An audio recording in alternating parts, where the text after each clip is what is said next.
Es probable que tú, al igual que muchas otras personas, hayan sentido alivio solo porque pensaron que un tratamiento iba a funcionar.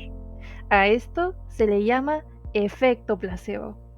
De hecho, investigaciones muestran que incluso una pastilla sin medicamento puede activar en tu cerebro los mismos mecanismos de bienestar que un fármaco real.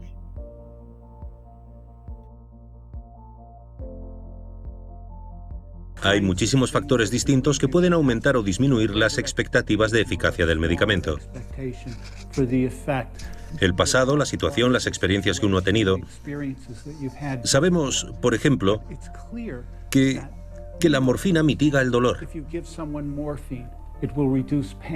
Sin embargo, si el paciente no sabe que le están dando morfina, si se le administran por vía intravenosa sin decirle, ahora vamos a darte morfina, no resulta tan eficaz. Pierde la mitad de su eficacia. ¿Y esto qué significa? Pues que la mitad de la eficacia de la morfina como analgésico se debe a su composición química, pero la otra mitad tiene que ver con el cerebro, con la mente.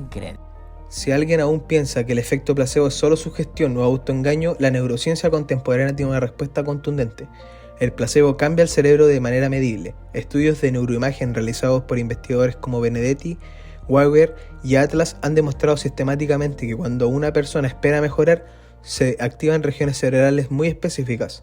Por ejemplo, Weger y Atlas señalan en su revisión las expectativas activan regiones cerebrales específicas relacionadas con la analgesia, la emoción y la recompensa. Entre las zonas clave que se activan están la corteza prefrontal, encargada de regular la expectativa y el control cognitivo, el núcleo accumbens, centro del sistema de recompensa asociado a la liberación de dopamina, y la corteza cingulada anterior, que participa en la modulación emocional y la analgesia. Pero no se trata solo de zonas que se encienden, lo más fascinante es la química cerebral que se moviliza. Benedetti 2009 lo explica con claridad. Las expectativas pueden desencadenar la liberación de endorfinas, dopamina y neurotransmisores que influyen en la percepción del dolor y del bienestar. Es decir, cuando una persona cree que está recibiendo un analgésico, su cerebro puede liberar sus propios analgésicos naturales, las endorfinas. Y si espera una recompensa o una mejora anímica, se activa la dopamina, generando una sensación real de motivación y alivio. Benedetti, Carlino y Pollo, 2011, van aún más lejos, afirmando que los placebos modifican la actividad cerebral y la química neuronal, confirmando que las creencias y el contexto clínico generan respuestas fisiológicas medibles. El positivismo, propuesto por Augusto Comte, sostiene que el conocimiento válido debe basarse en hechos observables y medibles. En psicología, esta postura se consolidó con el conductismo, que estudia la conducta a través de la observación y la experimentación controlada.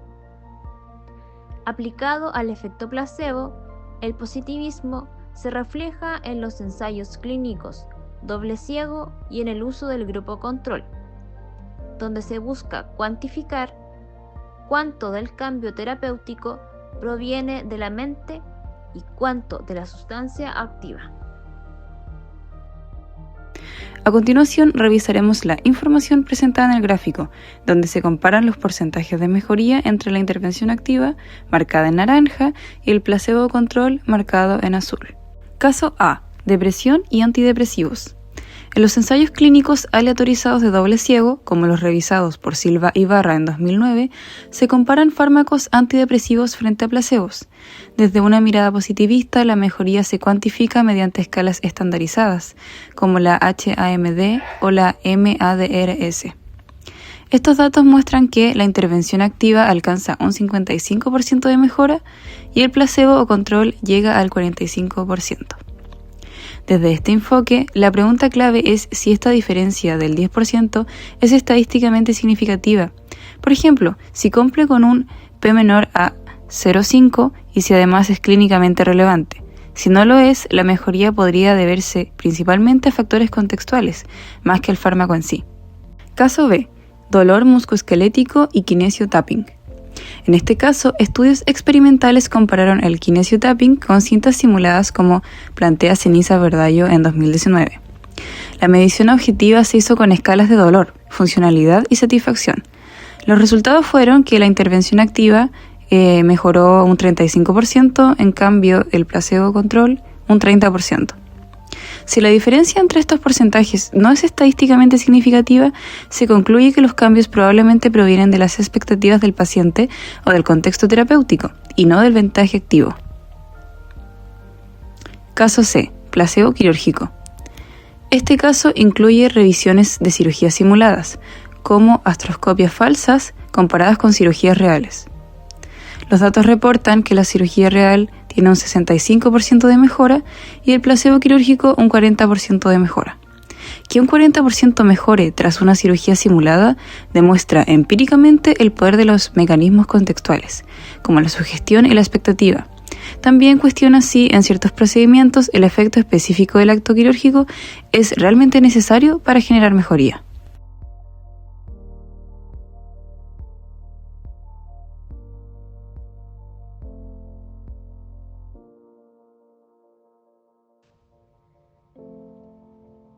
¿Cómo puede el positivismo ampliar su método para estudiar fenómenos mente-cuerpo sin perder rigor?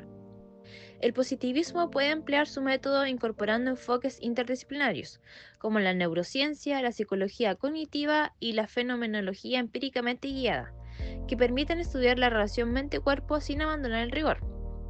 Implica mantener la observación, medición y la verificación, pero aceptar que ciertos fenómenos subjetivos pueden operacionalizarse mediante indicadores conductuales, neurofisiológicos o autorreportes validados. Así, el positivismo no renuncia a su exigencia metodológica, sino que la expande para captar dimensiones más complejas de la experiencia humana. ¿Podemos entrenar la mente para activar los mecanismos del efecto placebo sin necesidad de un placebo? La evidencia científica actual sugiere que sí. Sabemos que procesos como la expectativa, la autosugestión y el aprendizaje pueden activar circuitos cerebrales relacionados con la analgesia, la recompensa y el bienestar, produciendo liberación de dopamina y endorfinas sin intervención farmacológica. Esto indica que la mente por sí sola es capaz de generar cambios fisiológicos medibles, a través de prácticas como la regulación emocional, la visualización guiada o el condicionamiento.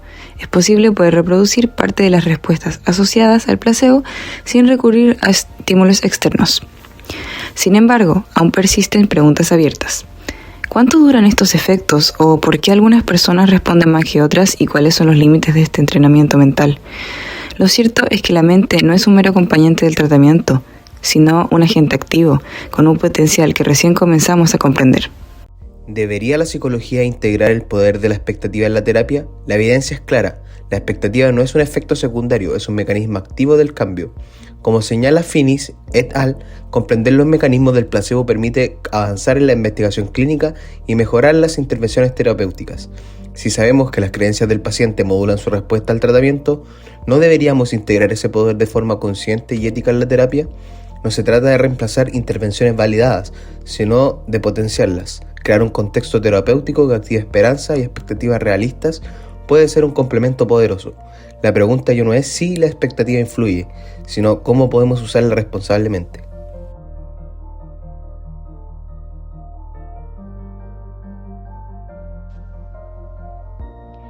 El poder del placebo nos recuerda que la mente y el cuerpo están íntimamente conectados. Una expectativa positiva puede desencadenar respuestas cerebrales que alivian el dolor y mejoran el ánimo. Esto no es misticismo, sino neurociencia que nos invita a valorar la condición psicológica del paciente y usar ese conocimiento con ética. Potenciar la esperanza y el contexto terapéutico como parte legítima del cuidado. El efecto placebo nos deja una lección profunda. La mente no es un espectador, es un participante activo en la salud. La ciencia ha demostrado que creer en un tratamiento puede activar circuitos cerebrales, liberar neurotransmisores y aliviar síntomas de forma medible. Pero esto nos plantea un desafío ético y epistemológico. ¿Cómo incorporamos este conocimiento sin engaño, respetando al paciente y sin perder el rigor científico? Quizás la respuesta esté en una psicología más integradora, que valore tanto la evidencia biológica como el poder terapéutico de la confianza, el contexto y la esperanza, porque a veces sanar también es creer que es posible. La posibilidad de entrenar la mente para activar los mismos mecanismos que observamos en el efecto placebo nos invita a replantear la relación entre pensamiento, emoción y biología. Si la expectativa y la autosugestión pueden producir cambios medibles en el cerebro, entonces la frontera entre lo psicológico y lo fisiológico es mucho más permeable de lo que creíamos.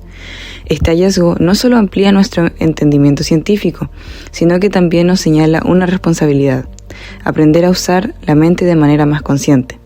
Sin embargo, el desafío está en no romantizar esta capacidad. Aún desconocemos su alcance, su estabilidad y sus límites.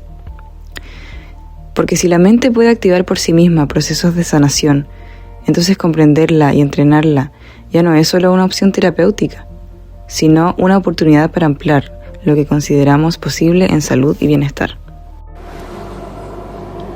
La mente no solo interpreta la realidad, también la modula biológicamente. Desde la neurociencia sabemos que una expectativa positiva puede activar circuitos de recompensa y liberar neurotransmisores que disminuyen el dolor y la ansiedad. La fisiología nos muestra que el cuerpo responde a estas señales como si estuviera recibiendo un tratamiento real, ajustando hormonas, ritmo cardíaco y tensión muscular. En psicología, utilizar este fenómeno éticamente no implica engañar, sino comprender cómo el contexto, la confianza y la relación terapéutica influyen en el sistema nervioso. La alianza terapéutica segura reduce el cortisol, lo que permite al cerebro salir de estados de amenaza y abrirse a nuevas experiencias. La percepción de ser escuchado y comprendido activa regiones vinculadas al apego y el bienestar, fortaleciendo la regulación emocional. Cuando un psicólogo aplica estos procesos, el paciente gana una comprensión más profunda de su propio organismo, y eso aumenta la autoeficacia. Saber que el cuerpo puede responder a la expectativa genera una motivación real, no ilusoria. Esto mejora la adherencia al tratamiento y la capacidad de sostener hábitos saludables. El efecto placebo, bien aplicado, modula la atención, disminuye la reactividad emocional y facilita la neuroplasticidad. La persona se vuelve más receptiva al aprendizaje y a la reestructuración cognitiva. Incluso la respiración y la postura cambian cuando la expectativa es de seguridad y no de amenaza. Esa transición abre espacio para nuevas narrativas internas, más coherentes y compasivas. Cada avance, por pequeño que sea, refuerza la conexión entre experimentación subjetiva y respuesta biológica. De este modo, el efecto placebo se convierte en un aliado para la psicología basada en la evidencia.